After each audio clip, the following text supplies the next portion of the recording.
Pernah kepikiran nggak? Gimana ceritanya kita bisa pindah dari yang tadinya tawar-menawar di pasar, sekarang tinggal sekali klik aja di HP. Nah, dalam pembahasan kali ini, kita bakal telusuri bareng-bareng perjalanan luar biasa dunia usaha. Mulai dari zaman Marco Polo, sampai gimana raksasa-raksasa digital sekarang bisa muncul. Oke, sebelum kita mulai, ada satu prinsip penting banget dari seorang pelopor digital. Kutipan dari Jack Ma ini intinya cuma satu, semangat. Energi inilah yang jadi bahan bakar setiap inovasi yang nanti akan kita bahas. Dan ini juga yang jadi benang merah antara pengusaha zaman dulu dan pengusaha zaman sekarang. Oke, bagian pertama kita lihat ke belakang dulu. Soalnya, buat ngerti revolusi digital sekarang, kita harus tahu gimana fondasinya dibangun berabad-abad yang lalu. Yuk kita telusuri jejak sejarahnya. Coba kita lihat deh perubahannya.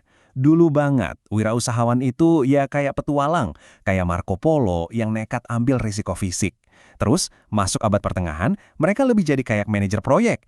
Nah, di abad ke-17 ini nih titik baliknya. Ada Richard Cantillon yang ngasih kita definisi modern, wirausahawan itu ya pengambil risiko finansial. Geser lagi ke abad 19, fokusnya ke efisiensi, gimana caranya kerja lebih rapi. Dan puncaknya, di abad 20 teknologi jadi pusatnya. Jadi ini bukan cuma soal ganti alat kerja loh, tapi identitas wirausahawan itu sendiri yang berubah total.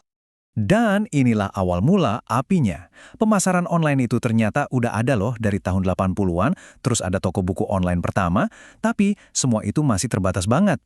Momen yang benar-benar ngubah permainan itu tahun 1994 pas enkripsi SSL muncul, ini tuh kayak kunci digital yang bikin jutaan orang percaya kalau transaksi online itu aman. Tanpa ini, mungkin e-commerce yang kita kenal sekarang nggak bakal pernah ada. Oke, fondasi keamanannya udah ada. Dan ini langsung memicu sebuah revolusi. Internet gak cuma nawarin cara baru buat bisnis, tapi internet benar-benar menulis ulang semua aturan mainnya. Coba deh bayangin sebuah toko kecil di gang. Jangkauannya ya paling cuma orang-orang di sekitar situ. Dan bukanya dari jam 9 pagi sampai jam 5 sore. Nah sekarang, bayangin toko yang sama tiba-tiba bisa diakses sama siapapun di seluruh dunia. Kapan aja, bahkan pas pemiliknya lagi tidur. Itulah kekuatan paling dasar dari pergeseran ke dunia digital. Batas ruang dan waktu itu benar-benar hilang. Dan di Indonesia sendiri, dampaknya kerasa banget. Survei di tahun 2017 ini nunjukin satu fakta penting. Teknologi itu bukan lagi alat bantu. Dengan 52% responden bilang teknologi adalah pendorong utama, artinya teknologi udah jadi jantung bisnis modern di sini. Ini sinyal jelas. Kalau mau bertahan dan maju, adopsi teknologi itu bukan pilihan lagi, tapi keharusan.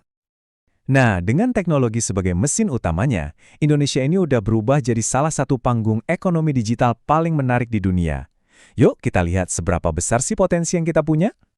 Lihat angka ini, 132,7 juta.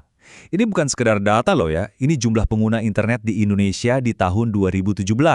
Coba bayangin, ini tuh pasar raksasa yang lapar dan siap banget nerima produk, layanan, dan ide-ide baru. Setiap satu orang di angka itu adalah, ya, calon pelanggan. Nama-nama ini pasti udah nggak asing lagi kan? Tokopedia, Gojek, Traveloka. Mereka ini bukan sekedar perusahaan biasa. Mereka adalah bukti nyata dari potensi pasar yang barusan kita lihat. Mereka berhasil mengubah cara kita belanja, bepergian, sampai pesan makanan. Ini bukti kalau solusi digital buatan lokal bisa jadi raksasa industri. Dan dampaknya itu jauh lebih luas dari sekedar keuntungan perusahaan. Coba lihat grafiknya. Yang paling tinggi itu penciptaan lapangan kerja. Di sebelahnya ada manfaat buat kita sebagai pembeli, dan yang ketiga itu pertumbuhan UMKM. Artinya apa?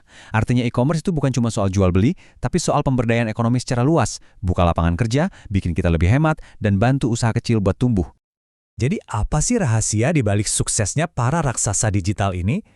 Apa kunci yang bisa kita pelajari biar bisa berhasil juga di era sekarang? Mari kita bedah pilar-pilar utamanya. Menurut pakar manajemen G.R. Terry, teknologi yang sukses itu harus bisa menjalankan 5 peran kunci ini. Pertama, operasional. Ini soal efisiensi, bikin proses bisnis lebih cepat dan murah. Kedua, pemantauan. Ini kayak dashboard kita, buat mantau kinerja secara real time. Ketiga, perencanaan. Ini penting banget, pakai data buat ambil keputusan cerdas, bukan lagi nebak-nebak. Keempat, komunikasi, biar hubungan tim internal dan pelanggan lancar jaya. Dan kelima, antar organisasi. Ini semacam jembatan digital yang nyambungin kita ke mitra dan pemasok. Kelima fungsi ini harus jalan barengan kalau mau bisnis digitalnya benar-benar maju. Jadi, kita udah lihat perjalanannya, dari jalur perdagangan kuno sampai ke jalan tol digital. Kita juga lihat gimana satu inovasi kecil kayak SSL bisa membuka gerbang ekonomi yang sama sekali baru. Nah sekarang, dengan semua alat dan peluang yang ada di depan mata kita, pertanyaannya bukan lagi apa yang mungkin, tapi inovasi apa yang bakal kita ciptakan selanjutnya.